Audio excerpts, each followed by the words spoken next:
I never thought I'd be in this situation, but here I am. I'm Jack, 52M, a construction worker, and I've been married to my wife Sarah, 49F, for 25 years. We have 2 children together, Emily, 22F, and Max, 19M. Our life was pretty normal until about 5 years ago when I found out I had a son from a previous relationship. To understand how I got here, I need to go back to the beginning. I grew up in a small town in Ohio, the youngest of 4 boys. My dad was a factory worker, and my mom stayed at home. We didn't have much, but we had each other. I was always the rebel of the family, constantly getting into trouble and pushing boundaries. When I was 18, I decided I'd had enough of small town life and moved to the city. Those first few years were tough. I bounced from job to job, barely making enough to pay rent. But I was young and free, and I loved every minute of it. That's when I met Olivia, 23F at the time. She was a waitress at the diner where I'd grab breakfast before my shift at the construction site. She had these bright green eyes and a laugh that could light up a room. We hit it off immediately. We dated for about 6 months, and it was intense. We were young, carefree, and madly in love, or so we thought. Looking back, I realize it was more infatuation than love. We were both running from our pasts and found comfort in each other. Then came the night that changed everything.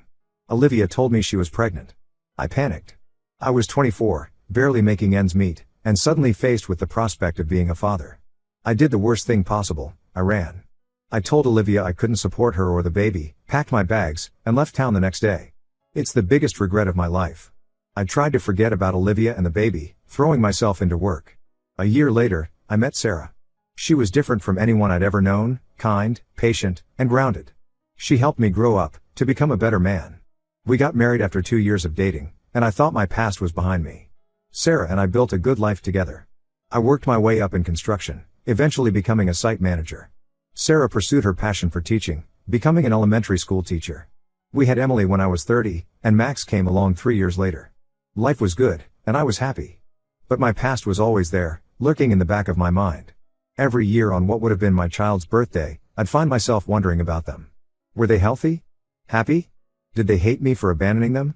I never told Sarah about it, afraid it would ruin what we had built. Then, 5 years ago, everything changed. I received a Facebook message from a young man named Ethan, 23M. He claimed to be my son and wanted to meet me.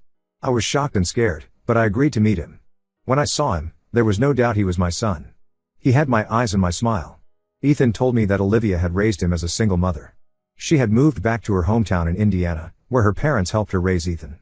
She never married, dedicating her life to her son. Ethan spoke of her with such love and admiration that it made my guilt even worse. He told me she had passed away a year ago from breast cancer. In her final days, she told Ethan about me and gave him some old letters and photos. He had spent the last year piecing together who I was and gathering the courage to reach out. I was overwhelmed with guilt and shame. That night, I told Sarah everything. I expected her to be furious, to throw me out, but she surprised me. She was upset, yes, but more than that, she was compassionate. She held me as I cried, apologizing over and over for keeping this secret. We stayed up all night talking, and by morning, we had agreed that we should try to get to know Ethan. We invited Ethan over for dinner to meet the family. I was a nervous wreck that day, pacing the house and checking the clock every 5 minutes. Sarah was calm as always, preparing a feast and assuring me everything would be okay. When Ethan arrived, the atmosphere was tense. Emily, always the social butterfly, tried to break the ice with questions about Ethan's life and interests. Max, on the other hand, was sullen and quiet. He barely spoke during dinner and left the table early. Sarah kept things going with pleasant conversation, but I could tell she was struggling too. Over the next few months, Ethan became a regular part of our lives. He'd come over for Sunday dinners, and we'd catch up on lost time. I learned that he was studying to be an engineer and working part-time at a local bookstore. He was smart, kind, and everything I could have hoped for in a son. He told me about his childhood, about Olivia's struggle as a single mother, about his dreams for the future. With every story, my admiration for Olivia grew, as did my regret for not being there. But as Ethan and I grew closer, I noticed my relationship with Max deteriorating. He became distant and argumentative. When I tried to talk to him about it, he accused me of replacing him with Ethan. I assured him that wasn't the case, but he wouldn't listen. Max had always been a sensitive kid, more interested in art and music than the sports and outdoor activities I enjoyed with Emily. I realized with a pang that I had never really known how to connect with him, and now he felt like he was losing me to a brother he never knew he had. Sarah was also struggling. She put on a brave face, but I could tell she was hurting. She'd sometimes leave the room when Ethan and I were talking about his childhood, and I'd find her crying in our bedroom later. One night, she confessed that hearing about Olivia made her feel insecure, wondering if I had settled for her after losing my true love. It broke my heart to hear her doubt herself, and I spent hours reassuring her that she was the love of my life. Emily, surprisingly, was the one who adapted the best. She and Ethan hit it off immediately, bonding over their shared love of books and travel. She would often invite him to her college campus, proudly introducing him as her big brother. Her acceptance was a bright spot in the otherwise turbulent situation. Things came to a head last week. We were celebrating Ethan's 28th birthday at our house. The whole family was there, including some of Ethan's friends. Max showed up late, clearly drunk. He stumbled into the living room and started yelling at Ethan, calling him an intruder and accusing him of ruining our family. I tried to calm Max down, but he pushed me away. He stormed out of the house, nearly hitting Sarah's car as he sped away. Ethan was mortified and left shortly after, despite our protests. The party disbanded quickly after that, leaving Sarah and Emily in tears and me feeling like I had failed everyone. The next day, I tried to talk to Max, but he wouldn't answer his phone. Emily told me he was staying at a friend's house and didn't want to talk to me. Ethan called to apologize, even though none of this was his fault. Sarah was quiet, lost in her thoughts. Now, I'm torn. I love all my children, but I feel like I'm destroying my family by trying to make up for my past mistakes. Max won't return my calls, Emily is caught in the middle, and Sarah is becoming more distant every day. I don't know how to fix this. I can't abandon Ethan again, but I can't lose my family either. How do I balance being a father to all my children without hurting anyone? Has anyone been in a similar situation? Any advice would be appreciated. First update, it's been about a month since my last post, and a lot has happened. I want to thank everyone for their advice and support. It's been a challenging time, but we're slowly making progress. After the disastrous birthday party, I knew I had to take action. The first thing I did was reach out to Max. He ignored my calls and texts for a week, but I kept trying. I even went to his friend's house, but he refused to see me. Finally, after what felt like an eternity, he agreed to meet me at a local diner, the same one where I used to meet Olivia all those years ago. The irony wasn't lost on me. When I saw Max, my heart broke. He looked tired and defeated, with dark circles under his eyes and his usual neat appearance disheveled. We sat in silence for a while, both of us staring at our untouched cups of coffee. Finally, he spoke. He told me he felt like he was losing his place in the family, that Ethan was the son I always wanted, smart, into sports, studying engineering. He felt like he could never measure up. As I listened, I realized how much I had missed. Max talked about feeling pressured to live up to Ethan's accomplishments, about his struggles in his art program at college, about feeling like he was disappointing me by not being more masculine. He admitted that he had started drinking more, trying to numb the pain and insecurity he felt. When he finished, I apologized. I told him that I had been so focused on making up for lost time with Ethan that I neglected to consider how it was affecting him and the rest of the family. I assured him that he was irreplaceable and that I loved him just as much as I always had. I told him how proud I was of his artistic talents, even if I didn't always understand them. We talked for hours, really talked, in a way we hadn't in years. After our talk, Max agreed to come home. We had a family meeting, minus Ethan, where everyone got a chance to express their feelings. Emily admitted she felt guilty for being excited about Ethan when the rest of the family was struggling. She had always wanted a big brother, and Ethan filled that role perfectly. But seeing Max's pain made her question whether she had the right to be happy about the situation. Sarah's confession hit me hard. She told us that she felt like an outsider in her own home sometimes, especially when Ethan and I talked about his childhood. She admitted to feeling jealous of Olivia, even though she knew it was irrational. The idea that there was this whole life I could have had, this other family, scared her. She was afraid of losing me, of being second best. We decided to set some boundaries. We agreed that Ethan would come over once a week for dinner, rather than multiple times a week. We also planned some one-on-one activities. I'd go to an art gallery with Max, help Emily with her job search, and Sarah and I would have a weekly date night. It wasn't a perfect solution, but it was a start. I then met with Ethan separately to explain the situation. I was nervous about how he would react, afraid that he would feel rejected once again. But Ethan surprised me with his maturity and empathy. He listened carefully as I explained the strain his presence had put on the family, nodding in understanding. When I finished, he suggested that he could spend some time getting to know Max and Emily individually, without me present. He thought it might help if they could form their own relationships with him, separate from me. We're taking small steps, but things are improving. Max is talking to me again, and he even asked for Ethan's advice on a school project. Apparently, Ethan's engineering knowledge is useful for some of Max's more technical art installations. Sarah seems more relaxed, and we're communicating better than we have in years. Last week, she even suggested inviting Ethan over for a movie night, something that would have been unthinkable a month ago. Emily has been my rock through all of this. She's been mediating between Max and me, encouraging Sarah to open up, and making sure Ethan still feels welcome. I'm in awe of her strength and compassion. As for me, I'm learning to balance my responsibilities to all my children and my wife. It's not easy, and there are days when I feel like I'm failing miserably. But then there are moments, like when I see Max and Ethan laughing over a shared joke, or when Sarah squeezes my hand as Ethan tells a story about his mom, that give me hope. I know we have a long way to go. Years of hurt and secrets don't heal overnight. But for the first time in months, I feel hopeful about our future as a family. All of us, together. I'll keep you updated on how things progress. Again, thank you all for your support and advice. It's made a world of difference. Second update, it's been 3 months since my last update, and I wanted to share some developments. Things have been mostly positive, but we hit a significant bump in the road recently. The good news first, our new family dynamic has been working well. The weekly dinners with Ethan have become something we all look forward to. Max and Ethan have been getting along better, bonding over their shared interest in video games. Last month, Ethan even attended one of Max's art shows, proudly telling everyone that his little brother was the artist. The smile on Max's face when he heard that was something I'll never forget. Emily and Ethan have become close too. She even convinced him to join her volunteer group at the local animal shelter. They spend their Saturdays walking dogs and playing with cats, often coming home with stories that have us all laughing at the dinner table. Sarah has been more comfortable with Ethan's presence in our lives. She and I have been going to couples counseling, which has helped us communicate better and work through her feelings about the situation. Last week, she surprised us all by asking Ethan to teach her how to make Olivia's famous apple pie. It was a bittersweet afternoon, filled with laughter and a few tears, but it felt like a turning point. However, last week, we had an unexpected visitor that threw our fragile peace into chaos.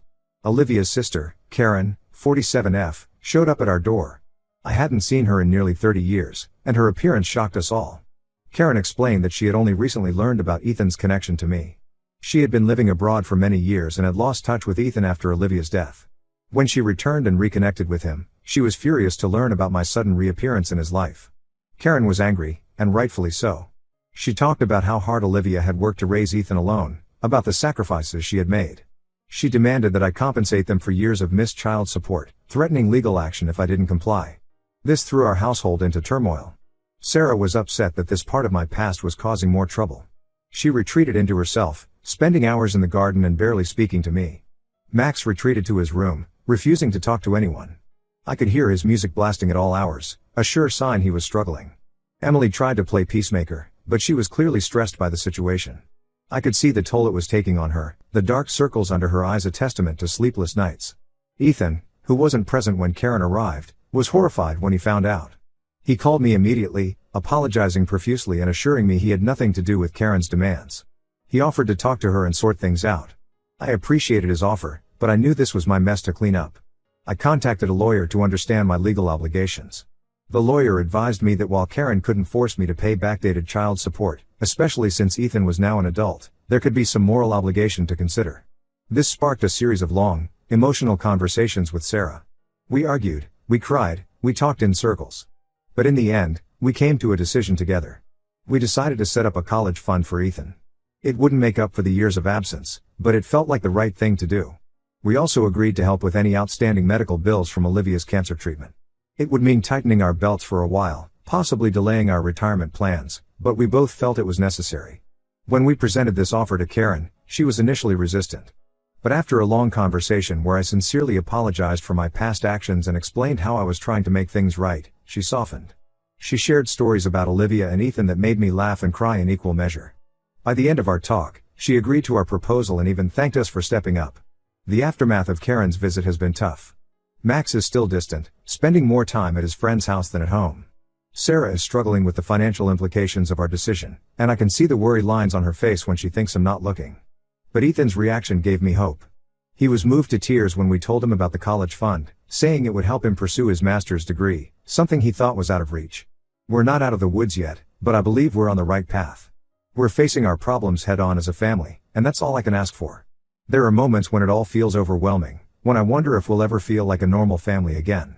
But then I'll catch a glimpse of Sarah and Ethan laughing over a shared joke, or I'll overhear Max asking Ethan for advice on a girl he likes, and I know that we're going to be okay. I'll update again if anything significant happens. Thank you all for your continued support. Third update, it's been 6 months since my last update, and I'm happy to report that things have significantly improved in our family. The college fund we set up for Ethan has been a turning point. He started his master's program last month, and his excitement is contagious. Every Sunday dinner is now filled with stories about his classes and projects. What's more, this act seems to have finally convinced Max that Ethan isn't a threat to his place in the family. Max even helped Ethan move into his new apartment near the university, spending the whole day carrying boxes and arranging furniture. It was the first time I'd seen them spend so much time together without any tension. Emily has been thriving too.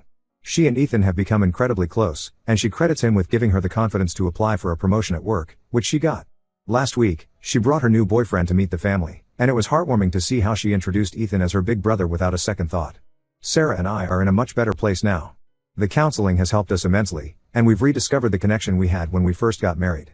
We've started taking dance classes together, something we'd always talked about but never got around to.